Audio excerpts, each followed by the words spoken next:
Item number 1 माननीय वित्त मंत्री Shrimati Nirmala Sitharaman ji. Item number 1। Sir, with your permission, I rise to lay on the table a copy each of the following papers, Hindi and English versions, under Article 281 of the Constitution, Report for 2026 to 2031, Volume 1, Main Report of the 16th Finance Commission. 2. Report for 2026-2031, Volume 2, Annexures of the 16th Finance Commission. Number 3, explanatory memorandum as to the action taken on the recommendations contained in the above report. Item number 2 माननीय वित्त मंत्री निर्मला सीतारमण जी।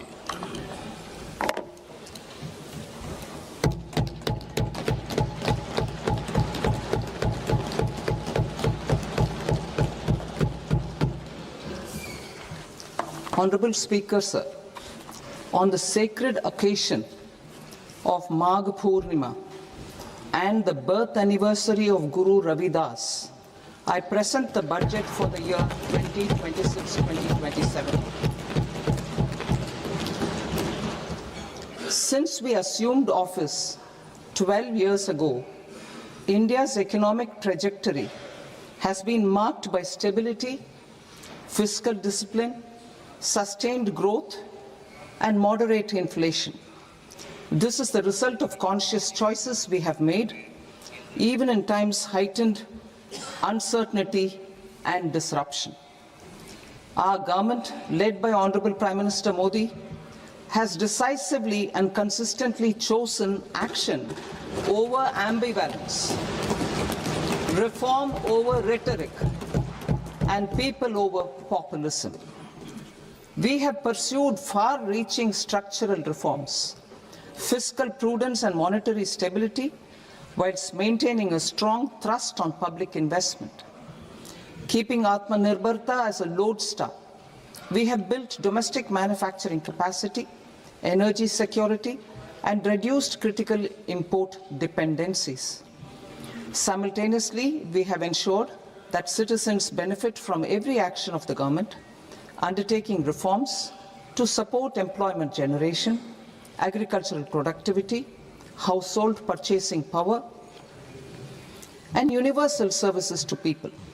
These measures have delivered a high growth rate of around 7% and helped us make substantial strides in poverty reduction and improvement in the lives of our people. Today, we face an external environment in which trade and multilateralism are imperiled and access to resources and supply chains are disrupted. New technologies are transforming production systems while sharply increasing demands on water, energy, and critical minerals. India will continue to take confident steps towards Viksit Bharat, balancing ambition with inclusion. As a growing economy with expanding trade and capital needs, India must also remain deeply integrated with global markets, exporting more and attracting stable long-term investment.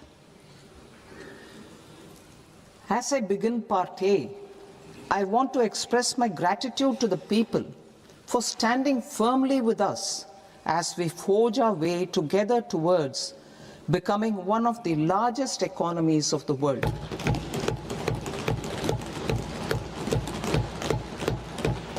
Our aim is to transform aspiration into achievement and potential into performance as we ensure that the dividends of growth reach every farmer, the scheduled caste, the scheduled tribes, the nomads, the youth, the poor, and the women.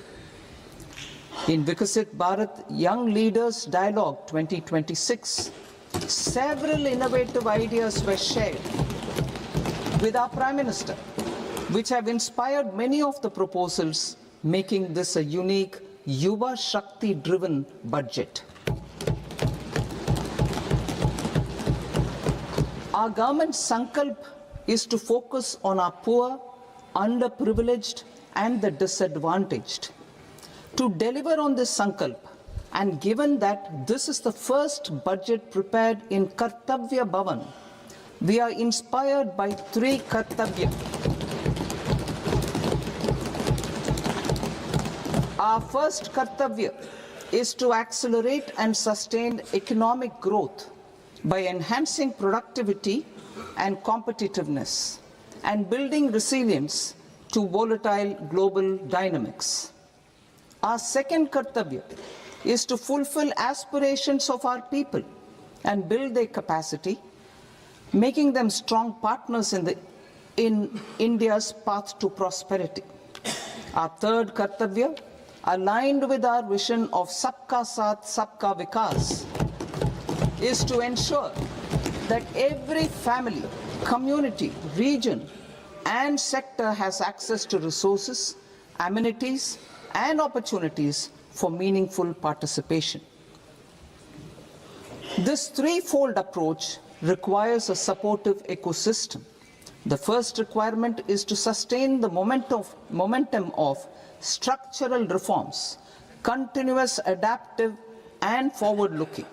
Second, a robust and resilient financial sector is central to mobilizing savings, allocating capital efficiently, and managing risks. Third, cutting-edge technologies, including AI applications, can serve us as force multipliers for better governance. Reform Express. Our government has undertaken comprehensive reforms towards creating employment, boosting productivity, and accelerating growth. After the Prime Minister's announcement on Independence Day in 2025, over 350 reforms have been rolled out. This includes GST simplification, notification of labor codes, and rationalization of mandatory quality control orders. High-level committees have been formed, and in parallel, the central government is working with the state governments on deregulation and reducing compliance requirements. The Reform Express is well on its way and will maintain its momentum to help us fulfill our Kartavya. I now move to specific proposals. Under our first Kartavya, to accelerate and sustain economic growth, I propose interventions in 6 areas. 1. Scaling up manufacturing in 7 strategic and frontier sectors. 2. Rejuvenating legacy industrial sectors. 3. Creating champion MSMEs. 4. Delivering a powerful push for infrastructure. 5. Ensuring long-term security and stability. And 6. Developing city economic regions. Scaling up of manufacturing in 7 strategic and frontier sectors. Biopharma Shakti, meaning biopharma strategy for health advancement through knowledge, technology, and innovation. India's disease burden is observed to be shifting towards non-communicable diseases like diabetes, cancer, and autoimmune disorders. Biologic medicines are key to longevity and quality of life at affordable costs. To develop India as a global biopharma manufacturing hub,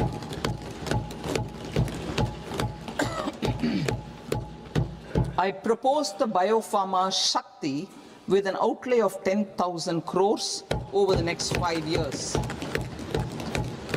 This will build the ecosystem for domestic production of biologics and biosimilars.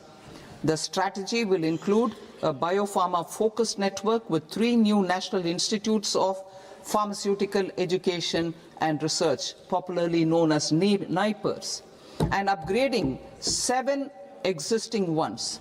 It will also create a network of 1,000 accredited India clinical trials sites. We propose to strengthen the Central Drug Standard Control Organization to meet global standards and approve timeframes through and approval timeframes through a dedicated scientific review cadre and specialists. India's Semiconductor Mission 1.0 expanded India's semiconductor sector capabilities. Building on this, we will launch ISM 2.0 to produce equipment and materials, design full-stack Indian IP, and fortify supply chains. We will also focus on industry-led research and training centers to develop technology and skilled workforce. The Electronics Components Manufacturing Scheme, launched in April 2025 with an outlay of 22,919 crores, already has investment commitments at double the targets. We propose to increase the outlay to 40,000 crores to capitalize on this momentum.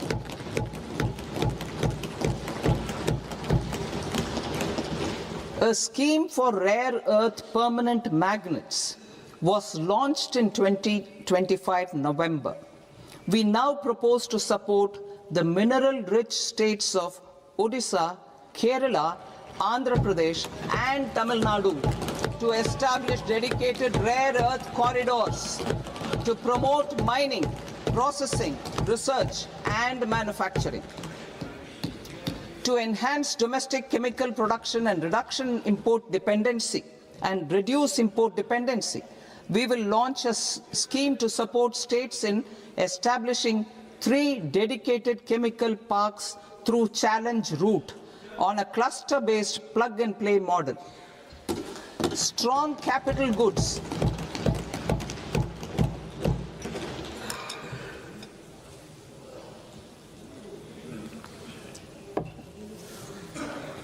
Strong capital goods capability is a determinant of productivity and quality across different sectors.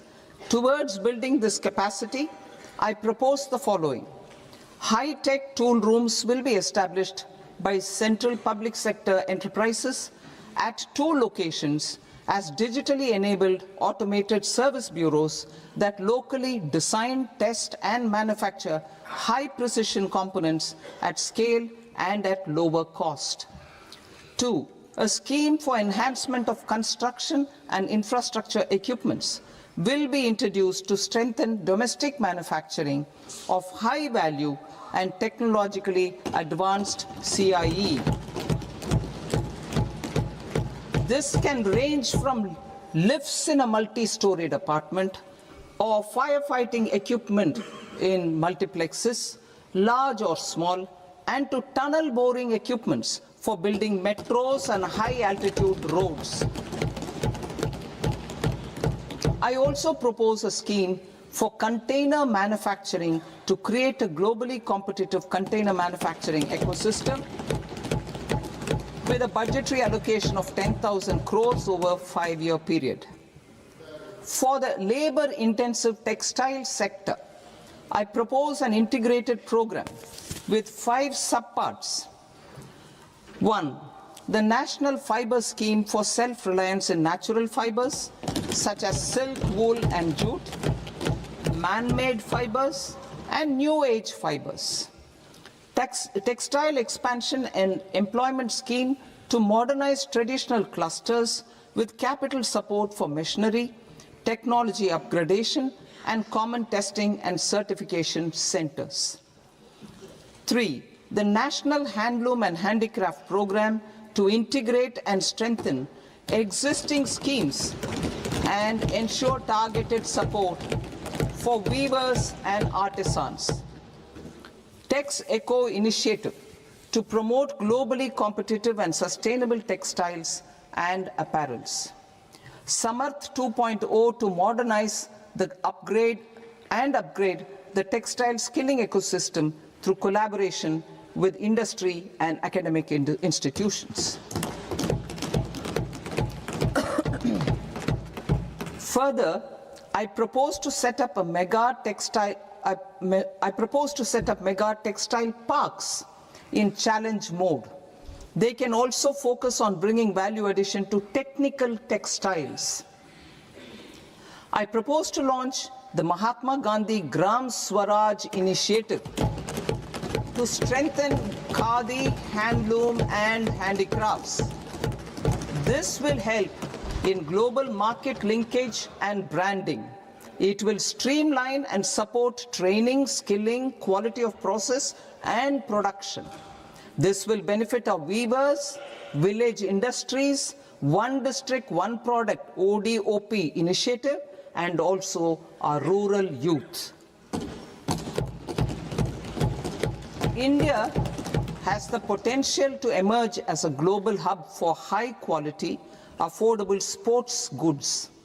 I propose a dedicated initiative for sports goods that will promote manufacturing, research, and innovation in equipment design as well as material sciences. Rejuvenation of legacy industrial clusters.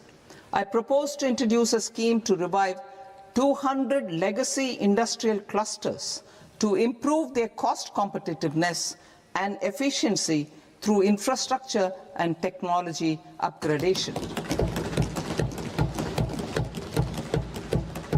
Creating champion SMEs and supporting micro enterprises. Recognizing MSMEs as a vital engine of growth, I propose a three-pronged approach to help them grow as champions. Equity support. I propose to introduce a dedicated 10,000 crores SME growth fund to create future champions, incentivizing enterprises based on select criteria. I also propose to top up the Self-Reliant India Fund set up in 2021 with 2,000 crores to continue support to micro enterprises and maintain their access to risk capital. Liquidity support. With TREDS, more than 7 lakh crore has been made available to MSMEs. To leverage its full potential, I propose 4 measures. 1. Mandate TREDS as the transaction settlement platform for all purchases from MSMEs by CPSEs, serving as a benchmark for other corporates. 2. Introduce a credit guarantee support mechanism through CGT MSE for invoice discounting on TREDS platform. 3. Link GEM with TREDS for sharing information with financiers about government purchases from MSMEs, encouraging cheaper and quicker financing. 4. Introduce TREDS receivables as asset-backed securities, helping develop a secondary market, enhancing liquidity and settlement of transactions. Professional support. Government will facilitate professional institutions such as the ICAI, ICSI, ICMAI to design short-term modular courses and practical tools to develop a cadre of corporate mitras, especially in Tier 2 and Tier 3 towns. These accredited para-professionals will help MSMEs meet compliance requirements at affordable costs. Infrastructure. During this past decade, our government has undertaken several initiatives for large-scale enhancement of public infrastructure, including through new financing instruments such as Infrastructure Investment Trust (InvITs) and Real Estate Investment Trust (REITs), and institutions like NIIF and NABFID. We shall continue to focus on developing infrastructure in cities with over 5 lakh population, that is Tier 2, Tier 3 cities, which have expanded to become growth centers. Public capital expenditure has increased manifold from 2 lakh crore in 2014-15 to an allocation of 11.2 lakh crore in BE 25-26. In this coming year, that is financial year 2026-27, I propose to increase it to 12.2 lakh crores to continue the momentum. To strengthen the confidence of private developers regarding risks during infrastructure development and construction phase, I propose to set up an infrastructure risk guarantee fund to provide prudentially calibrated partial credit guarantee to lenders. Over the years, RITES have emerged as a successful instrument for asset monetization. I propose to accelerate recycling of significant real estate assets of the CPSEs through the setting up of dedicated RITES. To promote environmentally sustainable movement of cargo, I propose to 1. Establish new dedicated freight corridors connecting Dankuni in the east to Surat in the west. Operationalize 20 new national waterways over the next 5 years. Starting with National Waterways 5 in Orissa to connect mineral-rich areas of Talcher and Angul and industrial centers like Kalinga Nagar to the ports of Paradeep and Dhamra. Training institutes will be set up as regional centers of excellence for development of required manpower for these waterways. This will benefit youth in the entire stretch of the waterways to train and acquire skills. Further, a ship repair ecosystem catering to inland waterways will also be set up at Varanasi and Patna. And C, launch a coastal cargo promotion scheme for incentivizing a modal shift from rail to road to increase the share of inland waterways and coastal shipping from 6% to 12% by 2047.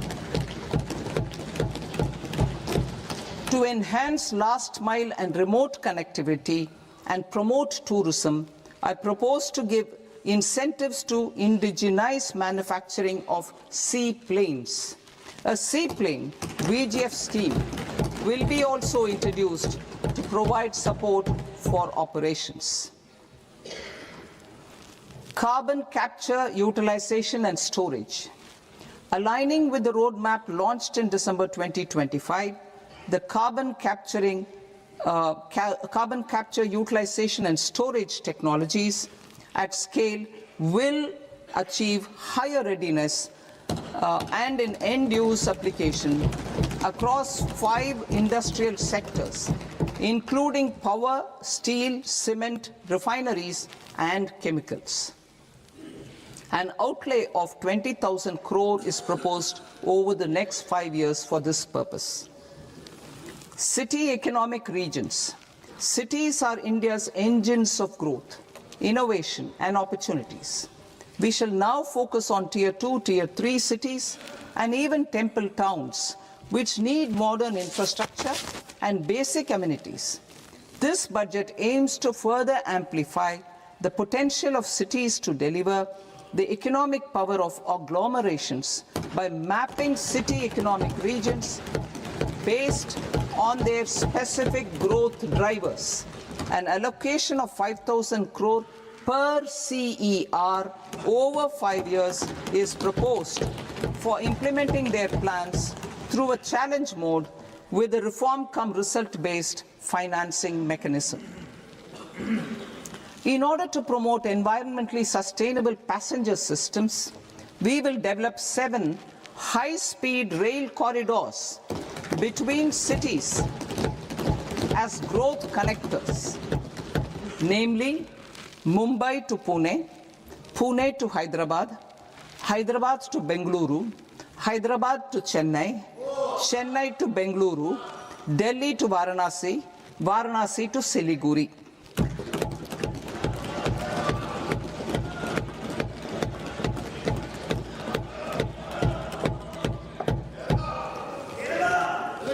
Financial sector. The Indian banking sector today is characterized by strong balance sheet, historic highs in profitability, improved asset quality, and coverage exceeding 98% of villages in the country. At this juncture, we are well placed to futuristically evaluate the measures needed to continue on the path of reform-led growth of this sector. I propose setting up a high-level committee on banking for Vikasit Bharat. High-level committee on banking for Vikasit Bharat to comprehensively review the sector and align it with India's next phase of growth, while safeguarding financial stability, inclusion, and consumer protection. The vision for NBFCs for Vikasit Bharat has been outlined with clear targets for credit disbursement and technology adoption in order to achieve scale and improve efficiency in the public sector NBFCs. As a first step, it is proposed to restructure the Power Finance Corporation and Rural Electrification Corporation. I propose a comprehensive review of the foreign exchange management non-debt instruments rules to create a more contemporary, user-friendly framework for foreign investments consistent with India's evolving economic priorities. Corporate bond market. I propose to introduce a market-making framework with suitable access to funds and derivatives on corporate bond indices.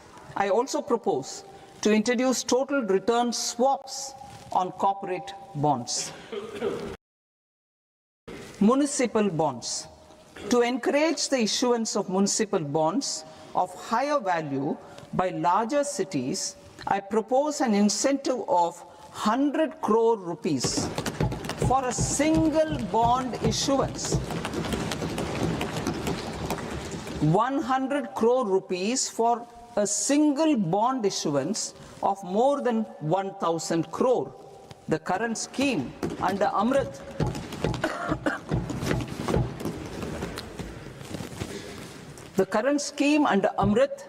which incentivizes issuances up to 200 crores only, will also continue to support smaller and medium towns. That will also continue to support the smaller and medium towns. Ease of doing business.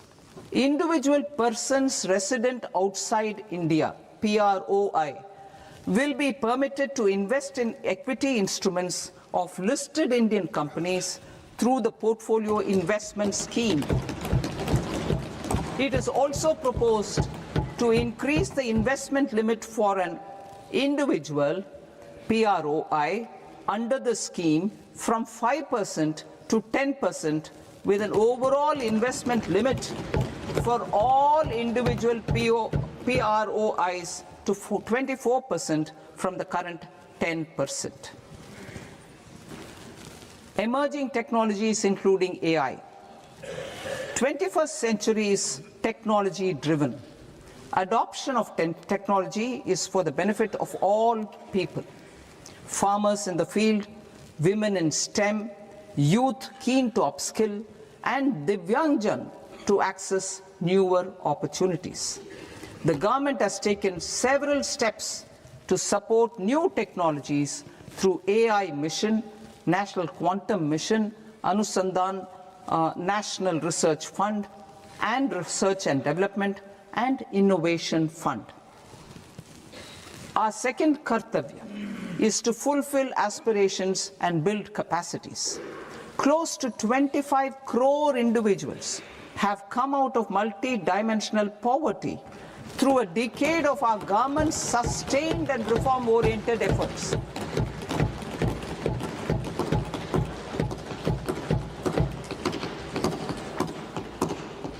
Our government has therefore decided to place a renewed emphasis on the service sector to provide a pathway to fulfilling aspirations of a youthful India with the following measures. I propose to set up a high-powered Education to Employment and Enterprises Standing Committee to recommend measures that focus on services sector as a core driver of Viksit Bharat. This will make us a global leader in services with a 10% global share by 2047. The committee will prioritize areas to optimize the potential for growth, employment, and exports. They will also assess the impact of emerging technologies, including AI, on jobs and skill requirements and propose measures thereof. To create a range of skilled career pathways, a new range of skilled career pathways for our youth, I propose interventions in the following sectors. Health. Existing institutions for allied health professionals will be upgraded and new AHP institutions established in private and government sectors. This will cover 10 selected disciplines, including optometry, radiology, anesthesia, OT technology, applied psychology and behavioral health, and add 1 lakh AHPs over the next 5 years. A strong care system covering geriatric and allied care services will be built. A variety of NSQF aligned programs will be developed to train multi-skilled caregivers, combining core care and allied skills such as wellness, yoga, and operation of medical assistive devices. In the coming year, 1.5 lakh caregivers will be trained.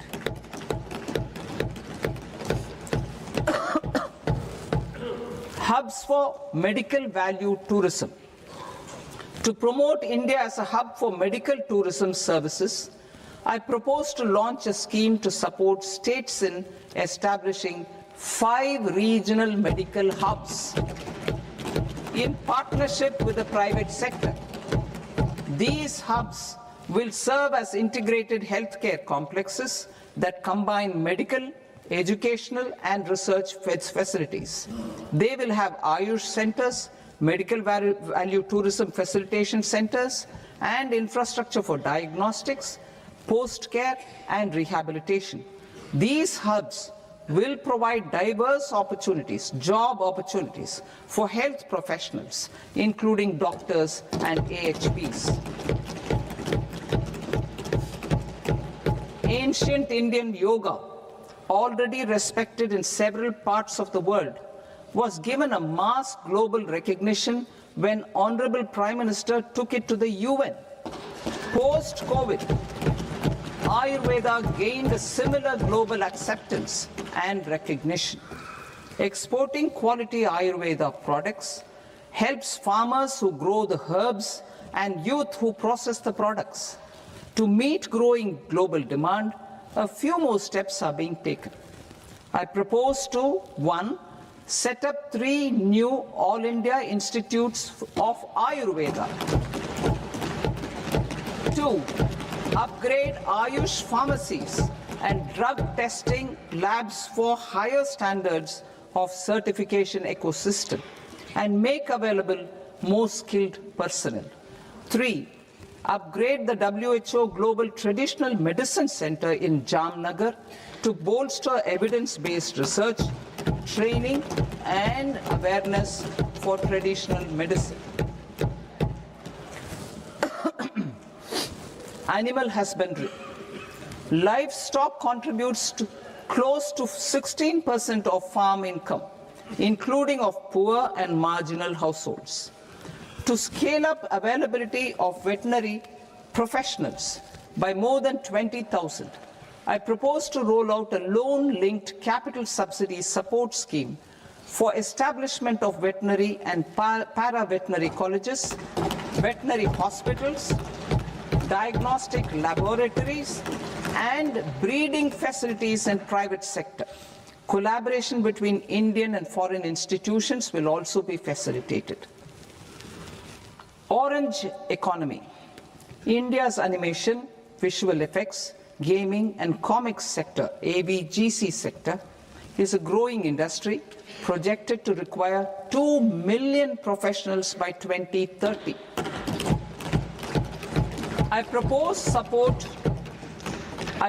to support the Indian Institute of Creative Technologies, Mumbai, in setting up AVGC content creator labs in 15,000 secondary schools all over the country and 500 colleges.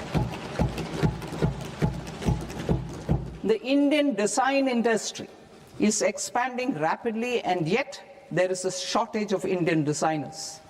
I propose to establish, through Challenge Route, a new National Institute of Design to boost design education and development in the eastern region of India. Education.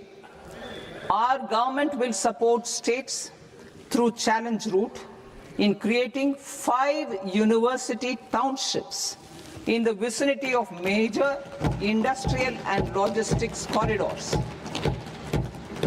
These planned academic zones will host multiple universities, colleges, and research institutions, skill centers, and residential complexes.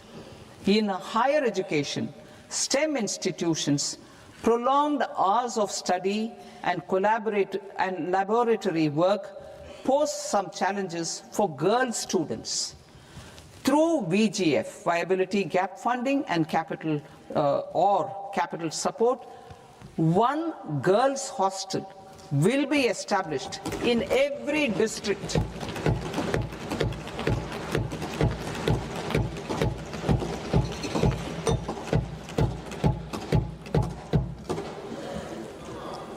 To promote astrophysics and astronomy via immersive experiences, 4 telescope infrastructure facilities will be set up or upgraded. The National Large Solar Telescope, the National Large Optical Infrared Telescope, the Himalayan Chandra Telescope, and the Cosmos 2 Planetarium. Tourism. The tourism sector has the potential to play a large role in the employment generation, forex earnings, and expanding the local economy. I propose to set up a National Institute of Hospitality by upgrading the existing National Council for Hotel Management and Catering Technology.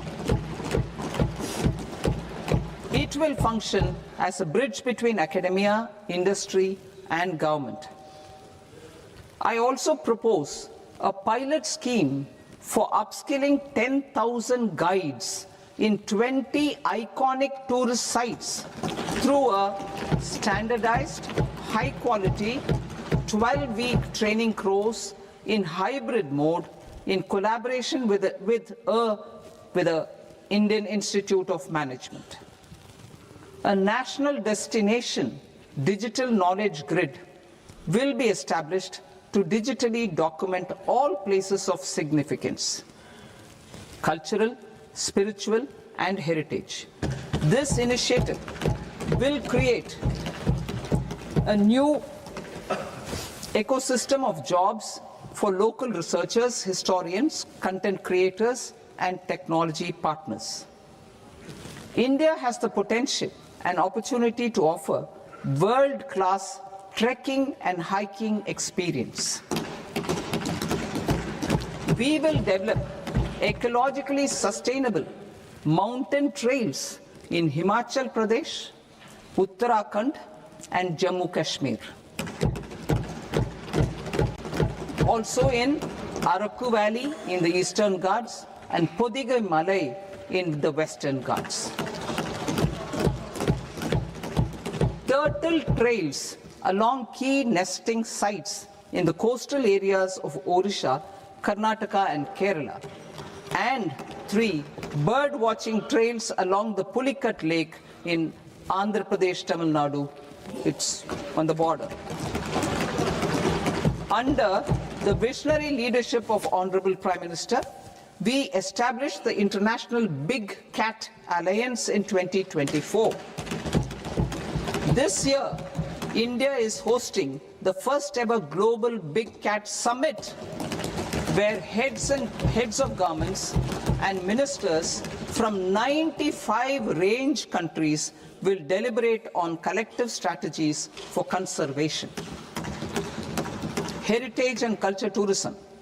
I propose to develop 15 archaeological sites, including Lothal, Dolavira, Rakhigarhi, Adichanallur, Saranath, Hastinapur, and Leh Palace into vibrant experiential cultural destinations.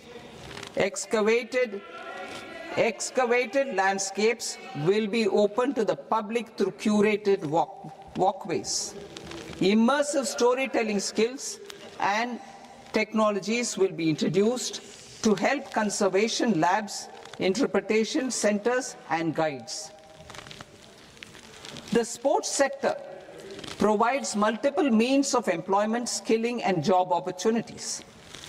Taking forward the systematic nurturing of sports talent, which is set in motion through the Khelo India program earlier, I propose to launch a Khelo India mission to transform the sports sector over the next decade. The mission will facilitate an integrated talent development pathway supported by training centers, which are foundational, intermediate, and elite levels.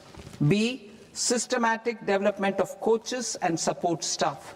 C, integration of sports science and technology.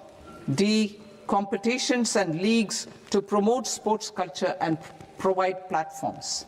And E, development of sports infrastructure for training and competition. Our third Kartavya aligns with our vision of Sabka Saath, Sabka Vikas towards Vikasit Bharat. This requires targeted efforts for 1, increasing farmer incomes through productivity enhancement and entrepreneurship, with special attention to small and marginal farmers. B, empowering Divyangjan through access to livelihood opportunities, training, and high-quality assistive devices. C, empowering the vulnerable to access mental health and trauma care. D, focus on the Purvodaya states and the Northeast region to accelerate development and employment opportunities. Fisheries. We will undertake initiatives for integrated development of 500 reservoirs and Amrit Sarovars. 2, strengthen the fisheries value chain in coastal areas and enable market linkages involving startups and women-led groups together with fish farmer producer organizations. Animal husbandry. To provide quality employment opportunities in rural and peri-urban areas, we will support the animal husbandry sector in entrepreneurship development through A, credit-linked subsidy program, B, scaling up and modernization of livestock enterprises, C, enhanced creation of livestock, dairy, and poultry, enhanced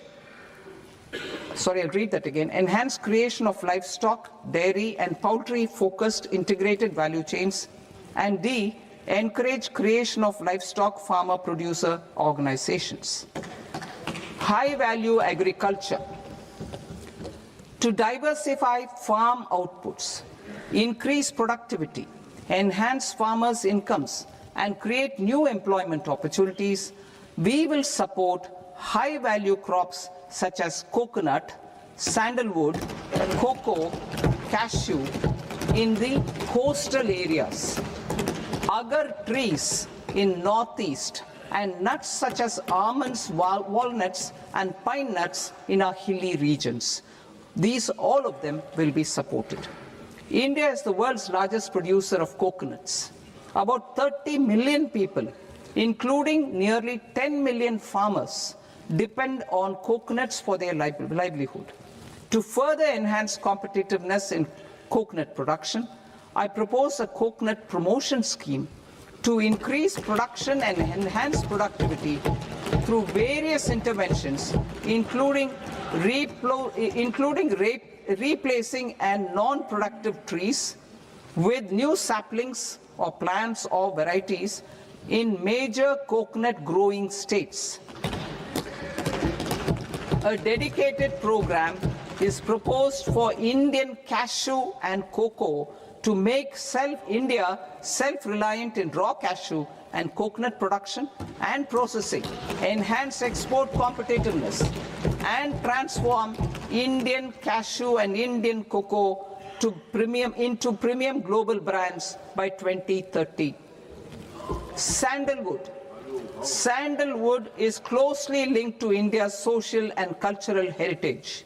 Our government will partner with state governments to promote focused cultivation and post-harvest processing to restore the glory of the Indian sandalwood ecosystem, to rejuvenate old, low-yielding orchards, and expand high-density cultivation of walnuts, almonds, and pine nuts. We will support a dedicated program to enhance farmer incomes and in bringing value addition by engaging youth. Bharat Vistar, that is virtually integrated system to access agricultural resources. I propose to launch Bharat Vistar, a multilingual AI tool that shall integrate the AgriStack portals and the ICAR package on agricultural practices with AI systems. This will enhance farm productivity, enable better decisions for farmers, and reduce risk by providing customized advisory support. She Marts for rural women-led enterprises. Building on the success of Lakpati Didi program, I propose to help women take the next step from credit-linked livelihoods to being owners of enterprises.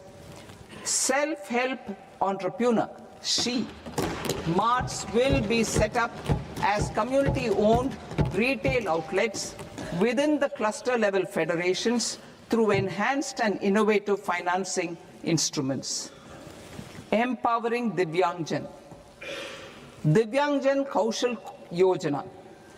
Information technology, AVGC sectors, hospitality and food and beverages sectors often offer task-oriented and process-driven roles which are suitable for Divyangjan.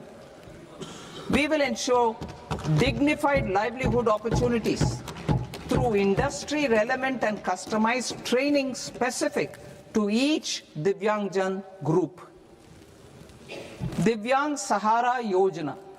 Timely access to high-quality assistive devices for all eligible Divyangjan is a fundamental need. I propose to 1. Support the Artificial Limbs Manufacturing Corporation of India, ALIMCO, to set up and to scale up production of assistive devices, invest in R&D and AI integration, strengthen PM Divyasha Kendras, and support setting up of assistive technology marts as modern retail style centers where Divyangjan and senior citizens can see, try and purchase assistive products. Reaffirming our commitment to mental health and trauma care. There are no national institutes for mental health care in North India.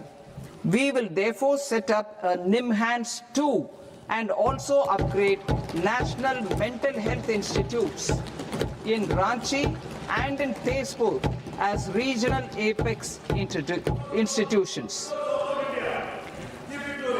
Emergencies expose families, particularly the poor and vulnerable, to unexpected expenditure. We will strengthen and increase these capacities by 50% in district hospitals by establishing emergency and trauma care centers. Focus on Purvodaya states and northeastern regions. Purvodaya, I propose the development of an integrated East Coast industrial corridor with a well-connected node at Durgapur, creation of 5 tourism destinations in 5 Purvodaya states, and the provision of 4,000 e-buses. Buddhist sites in northeastern region. The northeastern region is a civilizational confluence of Theravada and Mahayana or Vajrayana traditions. I propose to launch a scheme for development of Buddhist circuits in Arunachal Pradesh, Sikkim, Assam, Manipur, Mizoram, and Tripura. The scheme will cover preservation of temples and monasteries, pilgrimage interpretation centers, connectivity, and pilgrim amenities. 16th Finance Commission. On 17th November 2025, the 16th Finance Commission submitted its report to the President. As mandated under Article 281 of the Constitution, the government is to lay the report along with the explanatory memorandum on the action taken report on the recommendations of the Commission in Parliament, which, Sir, Honourable Speaker, you've allowed me to do at the commencement of this session. The government has accepted the recommendation of the Commission to retain the vertical share of devolution at 41%. As recommended by the Commission, I have provided 1.4 lakh crores of rupees to the states for the year 2026-2027 as Finance Commission grants. These include rural and urban local body and disaster management grants. Fiscal consolidation. Government has been delivering on our fiscal commitments consistently without compromising on social needs. To strive towards accepted standards of fiscal management in Budget 25-26, I had indicated that the central government would target reaching a debt to GDP ratio of 50 plus or minus 1% by 2030-31. In line with this, the debt to GDP ratio is estimated to be 55.6% of GDP in BE 26-27, compared to 56.1% of GDP in RE 25-26. A declining debt to GDP ratio will gradually free up resources for priority sector lending and expenditure by reducing the outgo on interest payments. One of the main operational instruments for debt targeting is the fiscal deficit. I am happy to inform this august House that I fulfilled my commitment made in 2021-2022 to reduce fiscal deficit below 4.5% of GDP by 25-26. In RE 25-26, the fiscal deficit has been estimated at par with BE of 2025-26 at 4.4% of GDP. In line with the new fiscal prudence path of debt consolidation, the fiscal deficit in BE 26-27 is estimated to be 4.3% of the GDP.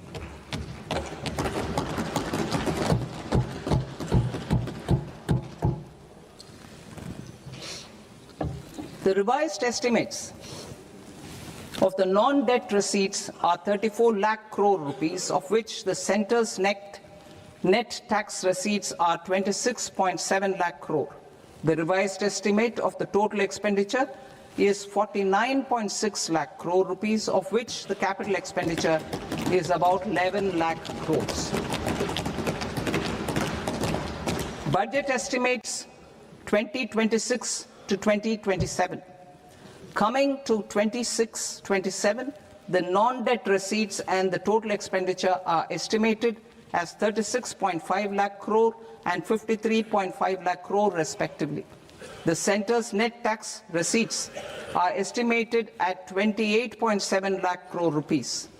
To finance the fiscal deficit, the net market borrowings from dated securities are estimated at 11.7 lakh crore rupees. The balance financing is expected to come from small savings and other sources. The gross market borrowings are estimated at 17.2 lakh crore rupees. I'll now move to Part B. Part B, direct taxes.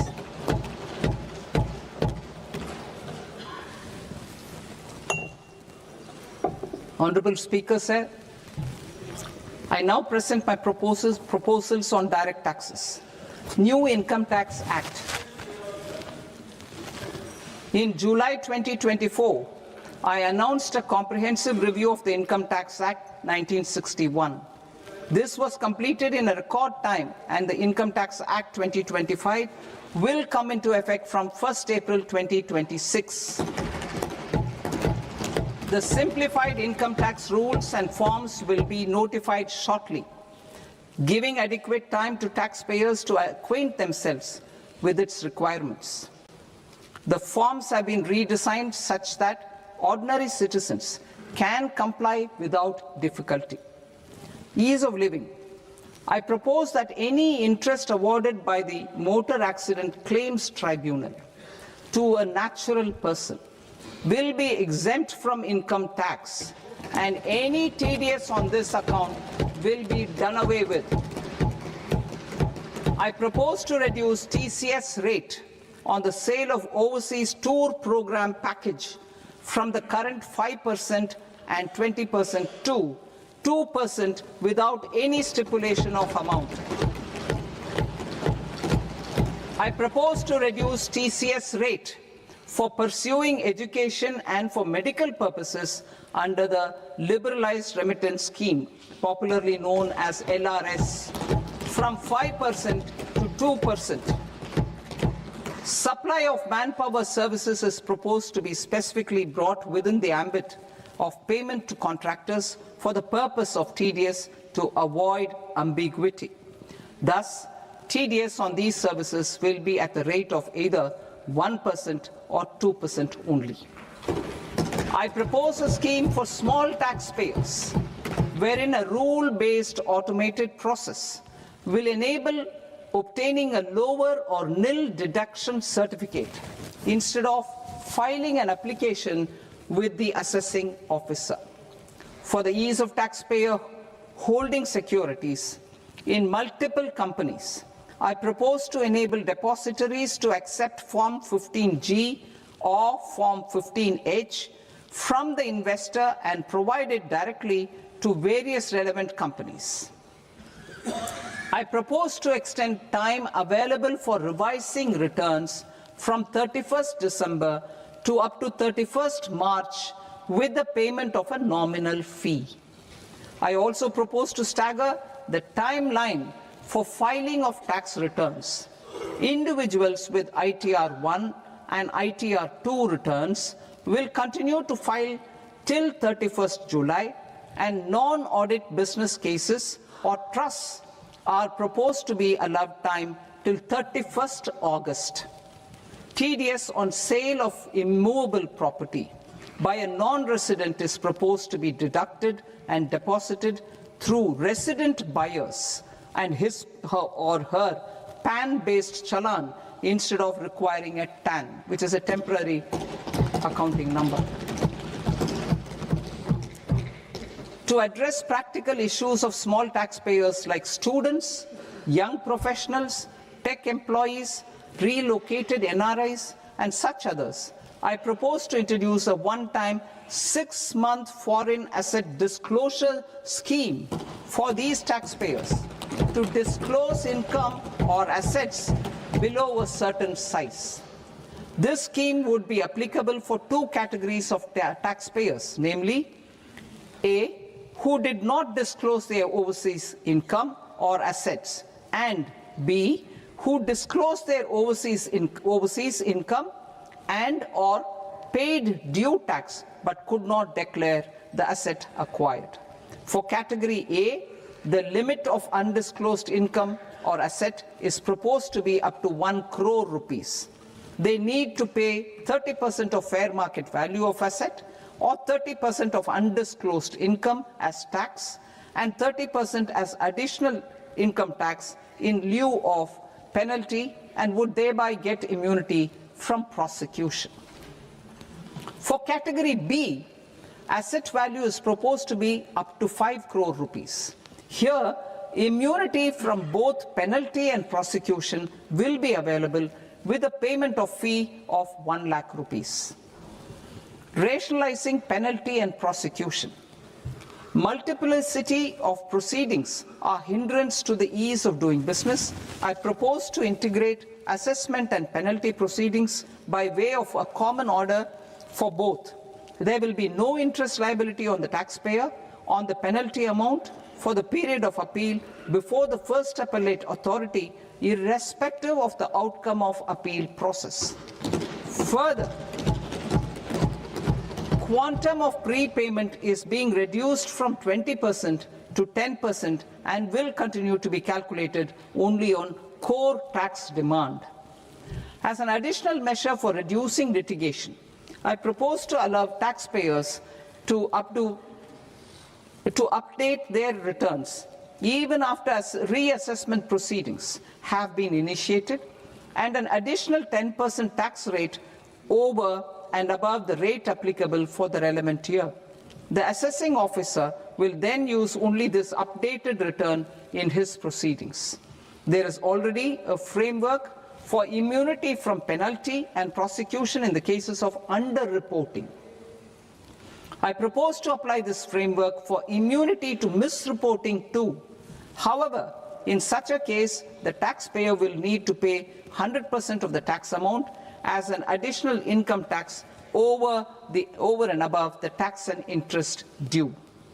Penalties for certain technical defaults, such as failure to get accounts audited, non-furnishing of transfer pricing audit report, and default in furnishing statement for financial transactions are proposed to be converted into fee.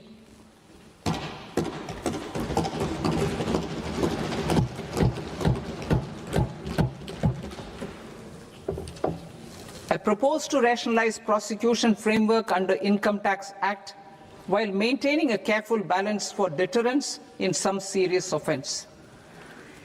Non-production of books of account and documents and requirement of TDS payment where payment is made in kind are being decriminalized.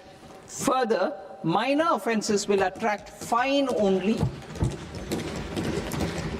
The remaining prosecutions will be graded commensurate with the quantum of offence. They will entail only simple imprisonment with maximum imprisonment reduced to 2 years and power to courts to convert even those into fines. There is no penalty. There is no penalty presently for non-disclosure of non-immovable foreign assets with aggregate value less than 20 lakh rupees. I propose to also provide them with immunity from prosecution with retrospective effect from 1/10/2024.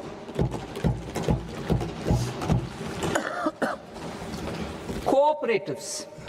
Deduction is already allowed to a primary cooperative society engaged in supplying milk, oilseeds, fruits or vegetables raised or grown by its members. I propose to extend this deduction to also include supply of cattle feed and cotton seed produced by its members. I propose to allow inter-cooperative society dividend income as deduction under the new tax regime to the extent it is further distributed to its members.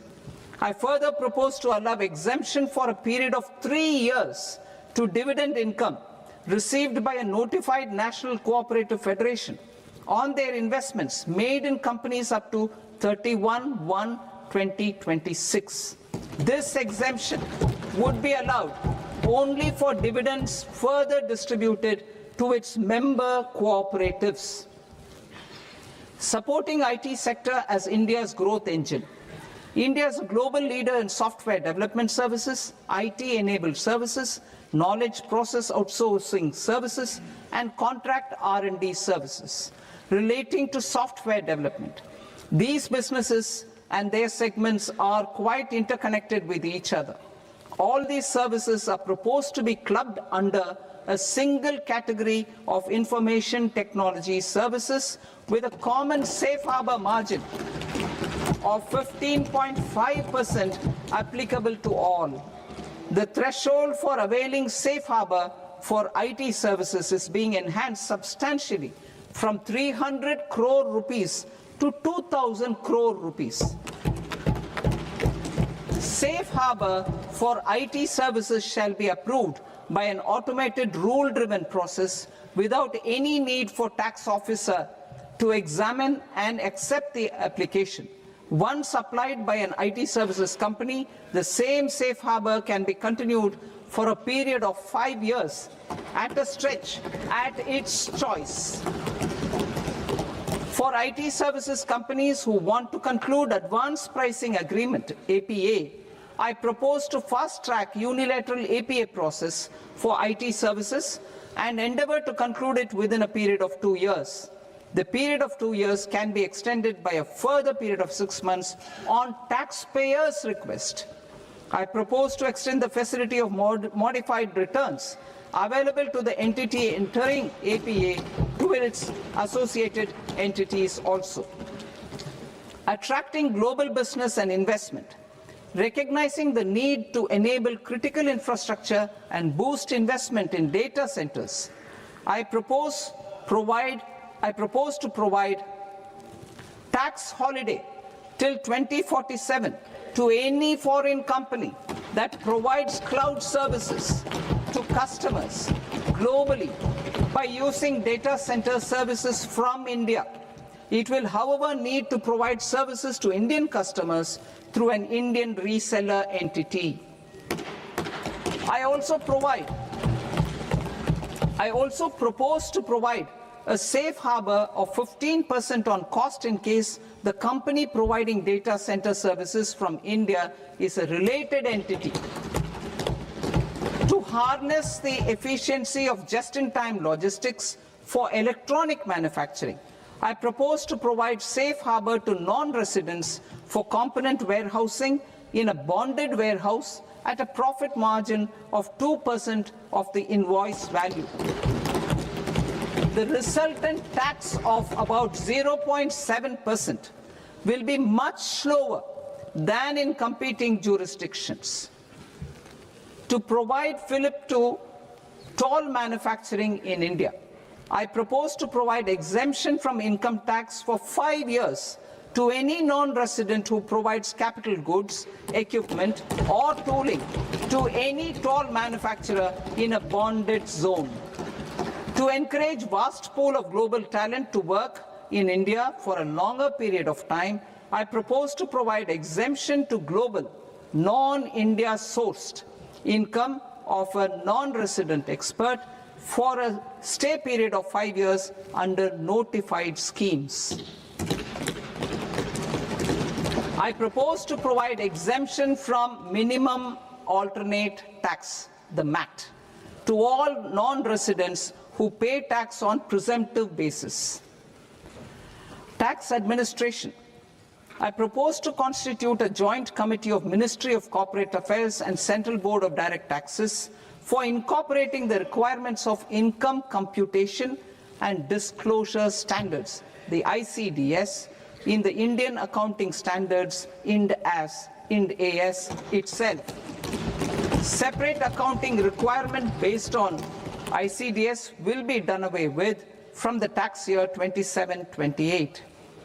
To support Prime Minister Modi's vision of homegrown accounting and advisory firms to become global leaders, I propose to rationalize the definition of accountant for the purposes of safe harbor rules. Other tax proposals. Change in taxation of buyback was brought in to address the improper use of buyback route by promoters.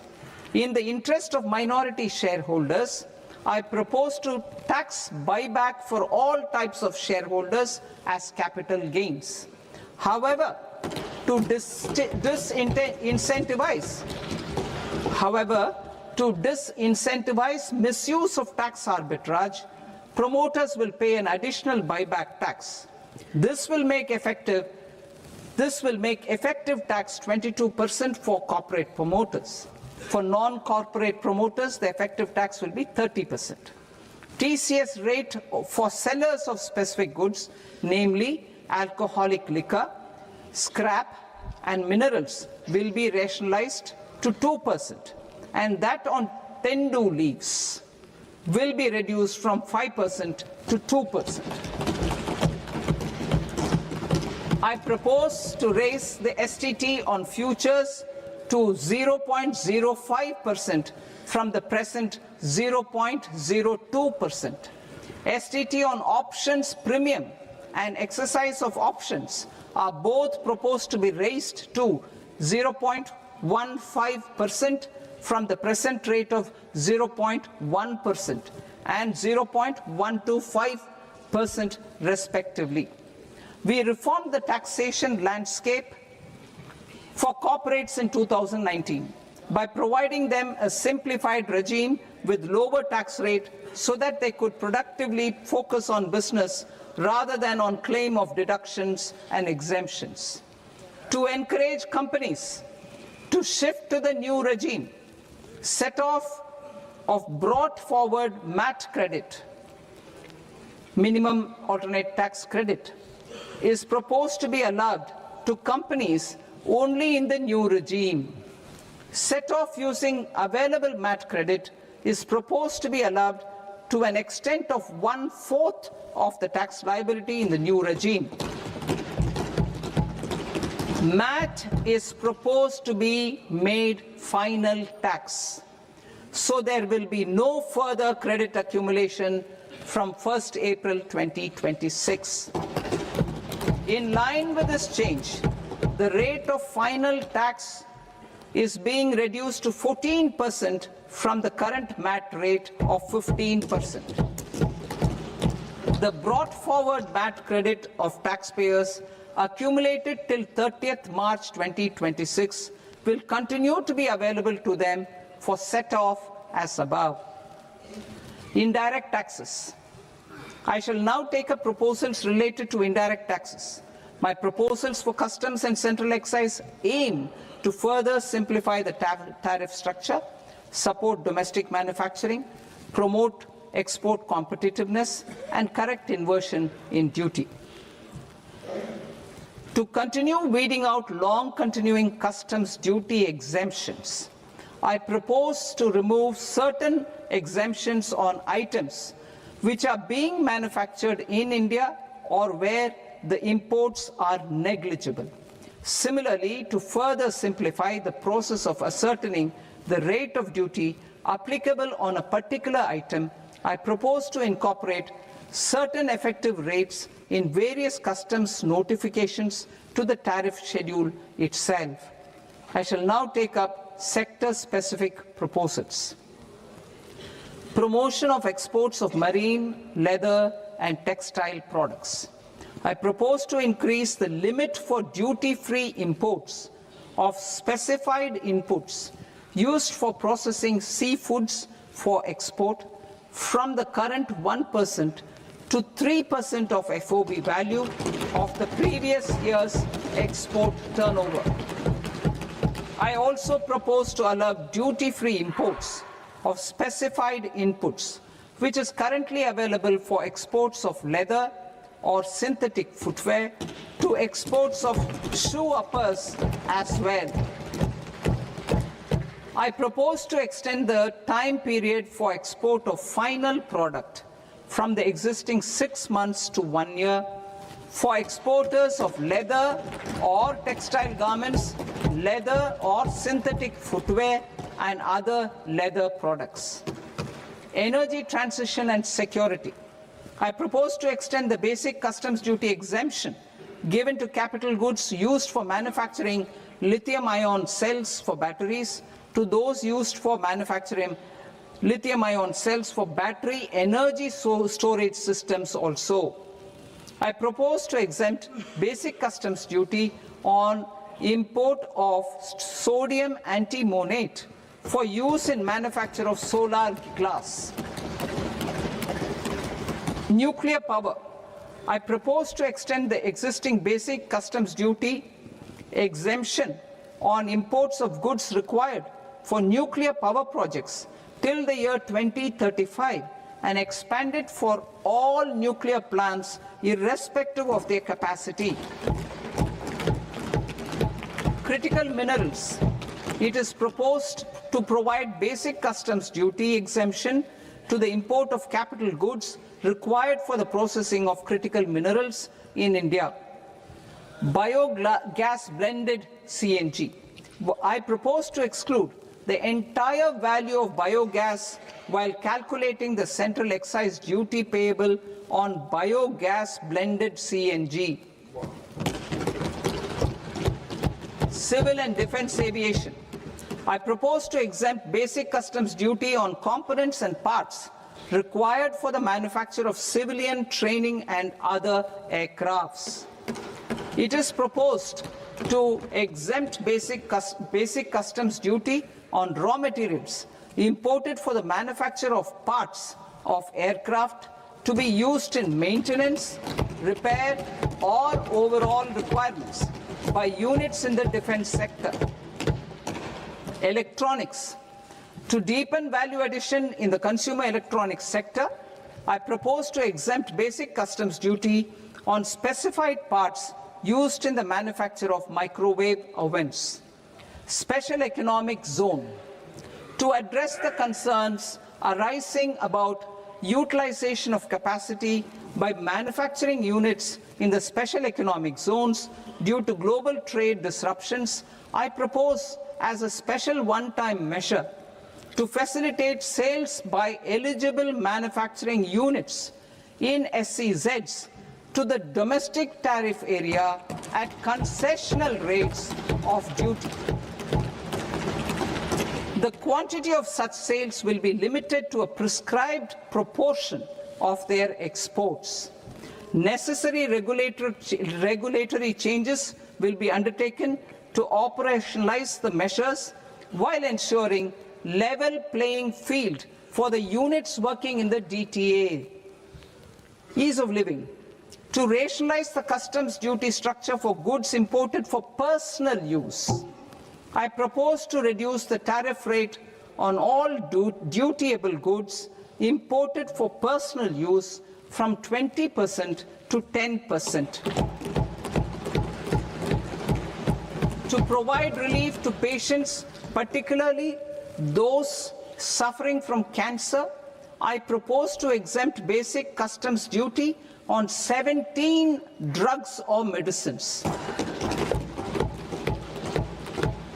I propose also to add 7 more rare diseases for the purposes of exempting import duties on personal imports of drugs, medicines, and food for special medical purposes used in their treatment.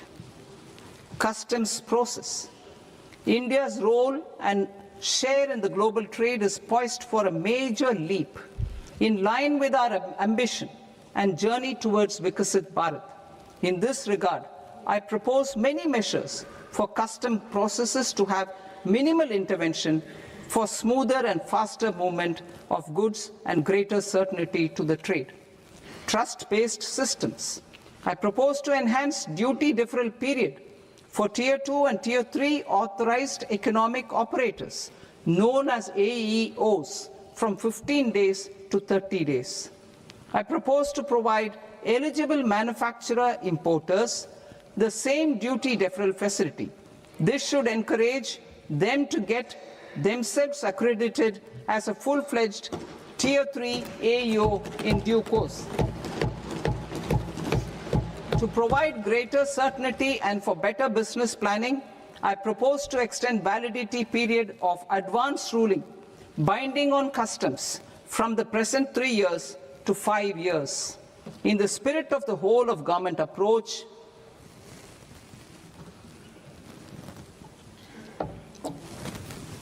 government agencies will be encouraged to leverage AEO accreditation for preferential treatment in clearing their cargo.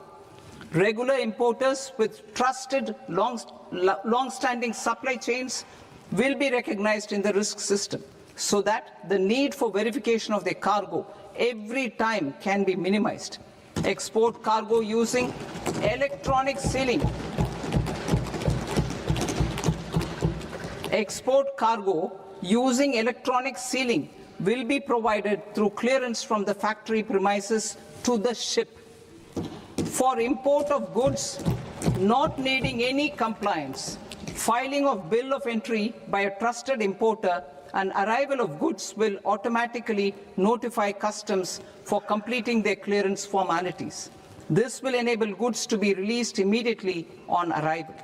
The customs warehouse framework will be transformed into a warehouse operator-centric system with a self-declarations, electronic tracking, and risk-based audit. These reforms will move away from the current system of officer-dependent approvals and reduce transaction delays and compliance costs. Ease of doing business. Approvals required for cargo clearance from various government agencies will be seamlessly processed through a single and interconnected digital window by the end of the financial year.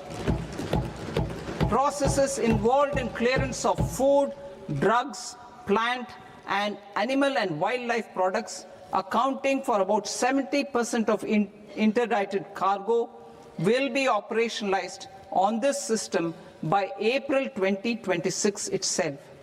For goods not having any compliance requirement, clearance will be done by customs immediately after online registration is completed by the importer, subject to the payment of duty. Customs integrated system will be rolled out in 2 years as a single integrated and scalable platform for all customs processes. Utilization of non-intrusive scanning with advanced imaging and AI technology for risk assessment will be expanded in a phased manner with the objective to scan every container across all the major ports. New export opportunities to support Indian fishermen to fully harness the economic value of marine resources beyond our territorial waters. The following measures will be taken. A. Fish catch by an Indian fishing vessel in exclusive economic zone or on the high seas will be made free of duty. Landing of such fish on foreign port will be treated as export of goods. Safeguards will be put in place to prevent misuse during fish catch, transit, or transshipment. To support aspirations of India's small businesses, artisans, and startups to access global markets through e-commerce, I am pleased to announce complete removal of the current value cap of 10 lakh rupees per consignment on courier exports. In addition, handling of rejected and returned consignments will be improved with effective use of technology for identifying such consignments. I propose to revise provisions governing baggage clearance during international travel to address genuine concerns of passengers. The revised rules will enhance duty-free allowances in line with the present-day travel realities and provide clarity in temporary carriage of goods brought in or taken out. There are honest taxpayers who are willing to settle disputes by paying all their dues, but they get deterred due to negative connotation associated with penalty. I they will now be able to close cases by paying an additional amount in lieu of penalty. Honorable Speaker, sir, with this, I commend the budget to this august House. Jai Hind.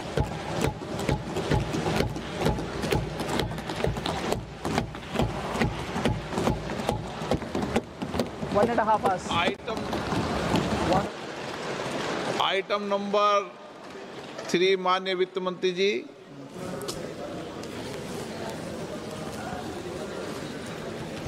Item number 2, sir. 3